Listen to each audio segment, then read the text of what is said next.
வக்ரதுண்ட மகாகாய சூரியகோடி சமப்பிரபக அவிக்னம் குருமே தேவ சர்வகாரியேஷு சர்வதா. தென்னாட்டுடைய சிவனே போற்றி, என் நாட்டவர்க்கும் இறைவா போற்றி. நண்பர்களே, இந்த புத்தம்புதிய காணொலியில் உங்கள் அத்துணை பேரையும் வரவேற்பதில் மிக்க மகிழ்ச்சி கொள்கிறேன். கடவுள் சொல்லும் தீர்ப்பு இந்த சீரியஸ் எபிசோட்ஸ்ல இன்றைக்கு நம்ம பார்க்கவிருப்பது மகர ராசி.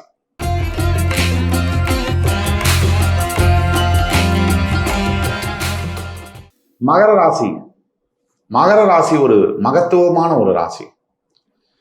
ராசி மண்டலங்களில் எனக்கு மிகவும் நெருக்கமான பிடித்த ராசி மகர ராசி. ஆனா என்னுடைய ராசி மகர ராசி இல்லை.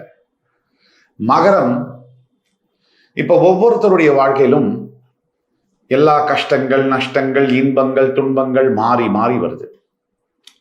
ஆனா நம்ம உன்னிப்பா கவனிச்சோம்னா இதெல்லாம் சுழன்று கடைசியா ஒரு தீர்ப்பு என்பது ஒண்ணு வரும். கால சூழ்நிலைகள் மாற மாற நம்ம வாழ்க்கையிலும் நிறைய விஷயங்கள் மாறி கடைசியா தீர்ப்பு, அதை வச்சுதான் நம்ம நல்லதா கெட்டதா நடந்ததெல்லாம் அப்படின்னு முடிவு பண்ண முடியும். இப்போ ஏத்தமும் இறக்கமும், திடீர்னு பணம் நிறைய வருது, நமக்கு திடீர்னு கடன் தொல்லை, பண கஷ்டம், பற்றாக்குறை, இதையும் நம்ம பார்க்கிறோம் இதே வாழ்க்கையில. திடீர்னு பார்த்தீங்கன்னா நம்ம லவ் பண்ற பொண்ணெல்லாம் நம்மளையும் லவ் பண்ணுது. திடீர்னு பார்த்தீங்கன்னா நம்ம என்ன சொன்னாலும் ஒரு பொண்ணு கூட நம்மளை லவ் பண்ணாது. திடீர்னு பார்த்தீங்கன்னா பொண்டாட்டி சொன்ன பேச்செல்லாம் கேட்பா. திடீர்னு பார்த்தீங்கன்னா எந்த ஒரு பேச்சு நம்ம சொன்னாலும் எதிர்த்து பேசுவோம். இப்படி வேலை பார்க்குற இடத்துல நல்லா இருக்கு, வீட்டில் சூழ்நிலை நல்லா இருக்கு. ஆனால் பார்த்தீங்கன்னா திடீர்னு பார்த்தீங்கன்னா எல்லாம் மாறுது. பார்க்குறவங்க வரவங்க போகிறவங்களாம் நம்மளை கண்ணாப்பினான்னு பேசுகிறாங்க. அவமானம், அசிங்கம், பண கஷ்டங்கள், கடன் தொல்லை, மன விரக்தி, இது நடுவில் வியாதிகள் வேற. இப்படியும் வாழ்க்கை மாறுது. இப்படி மாறு வருகின்ற ஒரு சூழ்நிலையில எல்லா ராசிகளுக்குமே, குறிப்பா மகர ராசிக்கு கடவுள் சொல்லக்கூடிய தீர்ப்பு என்ன?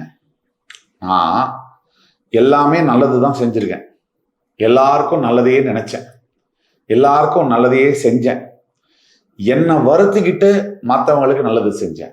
ஆனா எனக்கு கிடைச்சது என்னமோ ஏமாற்றம் மட்டும்தான், நஷ்டம் மட்டும்தான், துரோகம் மட்டும்தான். இது எனக்கு ஏன் நடக்குது?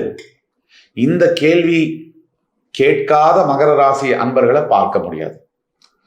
அப்படிப்பட்ட கேள்விகளுக்கு கடவுள் சொல்லக்கூடிய தீர்ப்பு என்ன? இந்த எபிசோட்ல எனக்கு ஏன் இந்த கஷ்டம் வருது, என்ன செய்தால் எனக்கு நல்லது நடக்கும், எனக்கு ஏன் இந்த கஷ்டம் வருது, என்னுடைய வாழ்க்கை பாதை எதை நோக்கி பயணிக்கிறது, என்ன செஞ்சா எனக்கு நல்லது நடக்கும், இந்த கேள்விகள் தான் லட்சக்கணக்கான மகர ராசி அன்பர்களுடைய மனசுல இருக்கக்கூடிய கேள்விகள். இந்த கேள்விகளுக்கு தான் நம்ம பதில் சொல்ல போறோம். நான் என்ன செஞ்சா எனக்கு நல்லது நடக்கும் ஒரு பகுதி, கடவுள் எனக்கு என்ன செய்வார், என்ன செய்ய போறார், அதே மாதிரி கன்க்ளூஷன் என்ன, எதை செய்யணும், எந்தெந்த காரியங்களை நான் தவிர்க்கணும், இதெல்லாம் பத்தி விரிவா பேச. இப்ப மகர ராசி அன்பர்களுடைய குணாதிசயத்தை பத்தி பேசணும்னா, வைராக்கியம் கொண்ட ஒரு மனிதர்கள். இவங்களுக்கு எதை செய்தாலுமே அதை துல்லியமா செய்யணும் அப்படிங்கிற ஆர்வம் இருக்கும். அது மட்டும் இல்லாம மகர ராசிக்கு ரொம்ப ஸ்பெஷலா சிறப்பான சில குணாதிசயங்கள் உண்டு. எவ்வளவு பாதிப்பு ஏற்பட்ட வாழ்க்கை தொடக்கம், வாழ்க்கையை ஆரம்பிக்கும் போது ஒண்ணுமே கையில 10 பைசா இல்லாம ஆரம்பிச்ச வாழ்க்கை, தன்னுடைய சொந்த முயற்சியால யாருடைய உதவியும் இல்லாம ஒரு பெரிய சாம்ராஜ்யத்தை ஏற்படுத்தக்கூடிய வல்லமை, அதோடைய ஸ்கில், அந்த நுணுக்கங்கள், அந்த கேப்பபிலிட்டின்னு சொல்லக்கூடிய திறமை, இதெல்லாம் உள்ளதுதான் மகரம். அப்படிப்பட்ட சிறப்பான மகர ராசிக்கு 7.5 சனி இந்த ஆண்டு மார்ச் 6 தான் முடிவடைஞ்சது. ஆனாலும் அழுகுரல் ஓயவில்லை, ஆனாலும் காயங்களும் அடிகளும் ஆறவில்லை. இந்த காயங்கள் தந்த ரணங்கள் இன்னும் தீரவே இல்லை. உயிர் பலி கொடுக்கறதுக்கு ரெடியா இருக்கக்கூடிய பல மகர ராசி அன்பர்கள் கமெண்ட்ஸ்ல பேசுறாங்க. எல்லா யூடியூப் வழி சேனல்கள்லையும் மகர ராசியில பிறந்தவர்கள் உற்று பார்க்குறாங்க, எனக்கு என்ன நடக்கும், என் ராசிக்கு என்ன இருக்கு அப்படின்னு. அதுல பல பேர் முடிவே பண்ணிட்டாங்க, எனக்கு எந்த ஒரு விஷயமும் வேண்டாம் அப்படின்னு. இனிமே நான் இதையும் எதிர்பார்க்கல, எனக்கு மரணம் ஒன்றே போதும்னு எதிர்பார்த்து விரக்தியின் உச்சமாக பேசுறாங்க. இதுல என்ன ஒரு இது அப்படின்னு பாத்தீங்கன்னா, எல்லாருக்குமே தான் நினைக்கிறது நடக்கணும். அது நடக்கலைன்னா அவ்வளவுதான். கச்சா முச்சான மைண்ட்ல வந்து தேவையில்லாத குப்பைகள் வந்து சேர்ந்துடும். தான் என்னென்ன ஆசைப்பட்டாலும் அது கிடைக்கணும், தான் எதை பேசினாலும் அது நடக்கணும். இவங்க ஆசைப்பட்டது நடக்கல, மகர ராசியான நீங்க ஆசைப்பட்டது நடக்கலைன்னா, சில பேர் மகர ராசியில் இருக்கக்கூடியவர்கள் ஜோதிடர்கள் போய் சாமி இல்லை இதெல்லாம் போய் இப்படின்னு பேசக்கூடிய நிலைமைக்கு மாறிடுது. Either it's my way or highway, இதுதான் உங்களுடைய பாலிசியா இருக்கு. நம்ம நினைச்சதெல்லாம் நடந்துட்டுச்சுன்னு வச்சுங்க, நாம தான் சாமி. நம்ம நினைக்கிறதெல்லாம் நடக்குமானா நடக்காது. இப்போ எனக்கு ஏன் இந்த கஷ்டங்கள், மகரத்துக்கு ஏன் இந்த கஷ்டங்கள்? மகரத்துக்கு மட்டுமல்ல, நீங்க யாரு இருந்தாலும் சரி, 7.5 சனி காலகட்டங்கள்ல ஒவ்வொரு ராசிக்காரர்களும் தனுசை கேட்டு பாருங்க, விருச்சிகத்தை கேட்டு பாருங்க, இப்ப சிம்மத்தை கேட்டு பாருங்க. இவங்க கோத்ரூ பண்ணக்கூடிய அவஸ்தை என்பது வாயால சொல்ல முடியாது. அதனால உங்களுக்கு மட்டும் கஷ்டம் அப்படிங்கறத நிறுத்துங்க. இந்த பூமியில எல்லாருக்கும் தான் கஷ்டம் வருது. அதுல 7.5 சனி வரும்போது 30 ஆண்டுக்கு ஒரு தடவை கஷ்டம் வரதான் செய்யுது. நம்ம கஷ்டத்தை பார்த்து வெறுப்படைகிறதும் கோவப்படுறதும் இல்ல எந்த வேலையும் செய்யாம ஒரு இடத்துல உட்கார்ந்துக்கிறதும் இதெல்லாம் கஷ்டங்களை மாத்தாது. இந்த 7.5 சனி காலகட்டங்கள்ல ஜனங்க நம்ம கிட்ட ஜாதகம் பார்க்க வரவும் கூட அவங்களுடைய எதிர்பார்ப்பு என்பது பாசிபிளே இல்லை, சாட்டிஸ்ஃபை பண்ணவே முடியாது. ஆல்ரெடி மனசுல ஒண்ணு நினைச்சிட்டு நம்மகிட்ட வராங்க, இது நடக்குமா, இது இப்படி ஆகுமா, அப்படி இருக்குமா, இது இல்லைன்னு சொன்னோன்னு விரக்தி ஆயிடுறாங்க. சரி சார் அவ்வளவுதான், நீங்க விட்டுருங்க. இது புரியவே இல்லை. பொறுமையும் நிதானமும் மட்டும்தான் எல்லா பிரச்சனையும் தாண்டி ஜெயிக்க முடியும். அவசரமோ கோபமோ தோல்வியை தான் தரும். இதுல வந்து மாற்றுக்கிறதே இருக்க முடியாது. மகர ராசியில பிறந்தவங்களுக்கு ஏன் இந்த கஷ்டம் அப்படின்னா, 7.5 சனியுடைய தாக்கத்தினாலதான் பெருவாரியான கஷ்டங்கள் 90%. அதை தவிர மகர ராசிக்கு வந்து சந்திரன் வந்து மகரத்துல இருக்கும் போது மகர ராசின்னு சொல்றோம். மகர ராசி அந்த இடத்துல வந்து செவ்வாய் உச்சம் பெறக்கூடிய வீடு. 12ஆம் அதிபதியும் 3ஆம் அதிபதியுமான குரு பகவான் நீச்சம் பெறக்கூடிய வீடு. எனக்கு ஏன் இந்த கஷ்டங்கள்? 3 பாயிண்ட். முதல் பாயிண்ட், 7.5 சனியுடைய தாக்கம் இருக்கும் போதுதான் இவ்வளவு கஷ்டங்கள் எல்லா ராசிக்காரர்களுக்கும் எல்லா மனிதர்களுக்கும் வருது. 2வது, சுய ஜாதகத்துல உங்களுடைய தசாபுக்தி லக்னம் அப்பாற்பட்டு தசாபுக்திகள் சரியா இல்லைனாலும் கஷ்டங்கள் நிறைய வரும். 3வது, உங்களுடைய நடவடிக்கைகள். சனியுடைய ராசி நீங்க அப்படிங்கிறதுனால உங்களுடைய ஒழுக்கம், டிசிப்ளின், நீங்க வந்து சில தேவையில்லாத வேலைகளை செய்யும் போதும் நீங்களே வந்து பத்திரிகை வச்சு கர்மாவை வந்து இன்வைட் பண்ற மாதிரி ஆயிடும், வரவேற்கிற மாதிரி. இந்த 3 தான் காரணம் எனக்கு ஏன் இந்த கஷ்டங்கள். வாழ்க்கை பாதை எனக்கு எதை நோக்கி பயணிக்கிறது? என்னுடைய மகர ராசி அன்பர்களுக்கு வாழ்க்கை பாதை எதை நோக்கி பயணிக்கிறது? சூப்பரான ஒரு ரொம்ப அருமையான நல்ல நேரத்தை, வெற்றியை நோக்கி பயணிக்கிறது. முதல் காரணம், குருவுடைய பார்வை உங்களுக்கு கிடைச்சிருக்கு. 2வது காரணம், 7.5 சனி உங்களுக்கு போய் 3ஆம் இடத்துல ராசிநாதன் உட்கார்ந்தது மிகப்பெரிய யோகம்.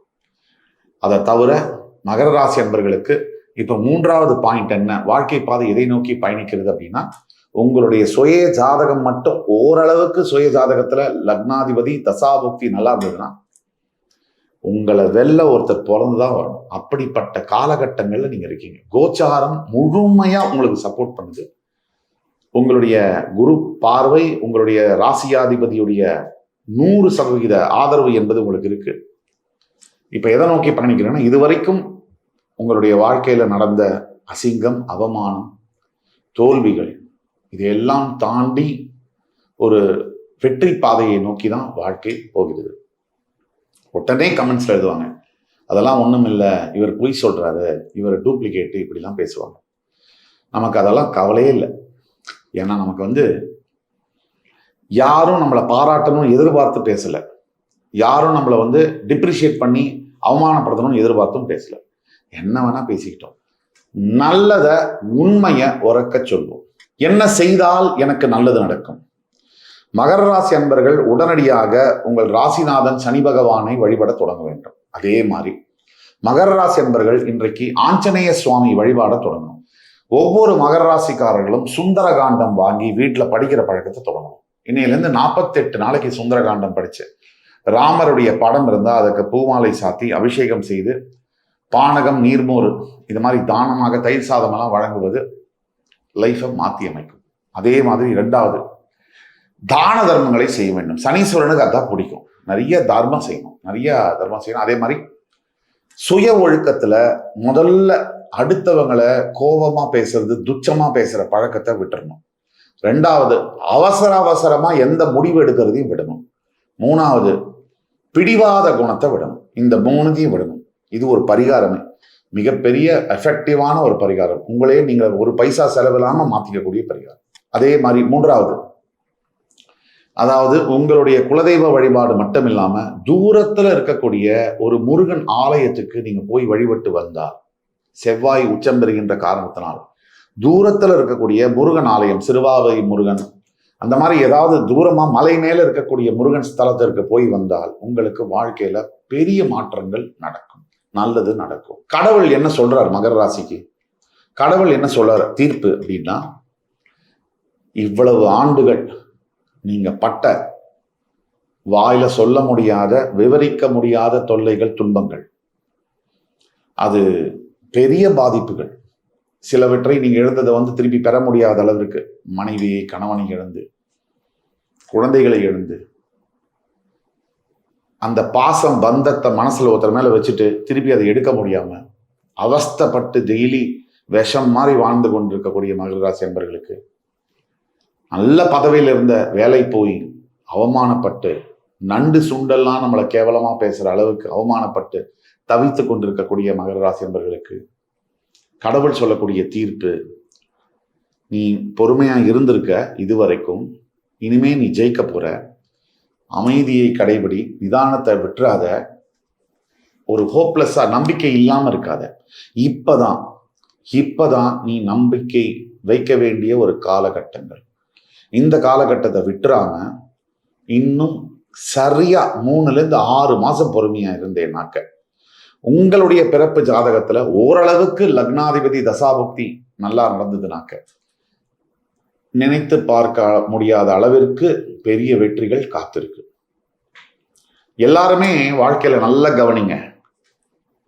ஒரு மனிதனுக்கு பார்க்கக்கூடாத கஷ்டங்கள், நினைத்தே பார்க்க முடியாத துன்பங்கள், உடல் ரீதியான வியாதிகள், வேலை போச்சு, பணம் இல்லை, அசிங்கம், கடன் தொல்லை, கடனை வாங்கி அசிங்கமான வார்த்தைகள், நம்பின கணவன் நம்பின மனைவி விட்டுட்டு போயிட்டாங்க, விவாகரத்து, குழந்தைகள் தொல்லை, இப்படி எல்லாம் தவிச்சு இதுக்கு மேல ஒண்ணுமே இல்லை அப்படின்னு இருக்கக்கூடிய காலகட்டத்துல தான் அந்த மனிதன் ஒரு 4 அடி முன்னாடி போனோம்னா நான் ஜெயிச்சிருவேன். அந்த பாயிண்ட் இல்லை, எக்ஸ்ட்ரீம் பாயிண்ட், இதுதான் கஷ்டத்தோட எக்ஸ்ட்ரீம் பாயிண்ட் நினைக்கும் போது ஒரு 10 அடி முன்னாடி போனா ஜெயிச்சிருப்பாங்க, ஆனா போயிருக்க மாட்டாங்க. இதுதான் வெற்றியாளர்களுக்கும் தோல்வியாளர்களுக்கும் உள்ள வித்தியாசம். இப்ப மகர ராசி அன்பர்கள் செய்ய வேண்டியது, இன்னும் ஒரு 3-6 மாசம் பொறுமையா இருங்க, 7 வருஷம் பொறுமையா இருந்துட்டீங்க. இந்த காலங்கள் உங்களுடைய வாழ்க்கையில என்ன சொல்லுதுன்னு நீங்க பாருங்க. கொஞ்சம் கூட நம்பிக்கை இல்லாத நபர்கள் தயவு கூர்ந்து என்னோட வீடியோவை பார்க்காதீங்க. உங்களால எனக்கு எந்த ஒரு பிரயோஜனமும் இல்லை, யாருக்குமே எந்த ஒரு பிரயோஜனமும் இல்லை. நம்பிக்கை உள்ளவர்கள் மட்டும் பாருங்க, கமெண்ட் பண்ணுங்க. நம்பிக்கை இல்லாதவர்களுக்கு இங்க என்ன வேலை? இதுங்க வேலையே கிடையாது. உங்களுக்கு எங்கேயுமே வேலை கிடையாது. உங்களை மாற்றவே முடியாது. நெகட்டிவா திங்க் பண்றவங்க தன்னுடைய நெகட்டிவிட்டியை பரப்பிட்டு தான் இருப்பாங்க. கமெண்ட்ஸ்ல, அங்க இங்க, போன்ல பேசுறதுல, எல்லாத்துக்கும். நம்பிக்கை உள்ளவர்கள் என்னோட இதை ஃபாலோ பண்ணுங்க. நம்புறவங்களுக்கு யாம் இருக்க பயமேன் என்று சொல்லக்கூடிய முருகனுடைய அருள் கண்டிப்பா கிடைக்கும். இதுவரைக்கும் நம்ம பேசிட்டு வந்தது எல்லாமே மகர ராசி அன்பர்களுக்கு பொது பலன்கள். நாம சொன்ன கோச்சார ரீதியான பலன்கள். உங்க பிறவி ஜாதகத்துல கடவுள் சொல்லக்கூடிய தீர்ப்பு என்ன அப்படின்னு உங்களுக்கு தெரிஞ்சுக்கணும்னா கீழே கொடுக்கப்பட்டுள்ள வாட்ஸ்அப் நம்பர் எங்களை தொடர்பு கொண்டு ஆன்லைன்லயோ நேர்லயோ கன்சல்டேஷன் வாங்கிக்கிட்டு பார்த்தீங்கன்னா உங்களுக்கான மிக துல்லியமான பலன்களை சொல்ல காத்து கொண்டிருக்கிறோம். அதனால தவறாம இந்த வீடியோவை உங்க ஃபேமிலியில, ஃப்ரெண்ட்ஸ்ல, ரிலேட்டிவ்ஸ்ல இருக்கக்கூடிய மகர ராசி அன்பர்களுக்கு ஃபார்வர்ட் பண்ணுங்க, சப்ஸ்கிரைப் பண்ணுங்க. அதே மாதிரி மறுபடி என் உயிரினும் மேலான மகர ராசி அன்பர்களை சந்திக்கும் வரை உங்களிடமிருந்து விடைபெறுவது உங்கள் சுபாஷ் பாலகிருஷ்ணன். நன்றி, வணக்கம், வாழ்க வளமுடன்.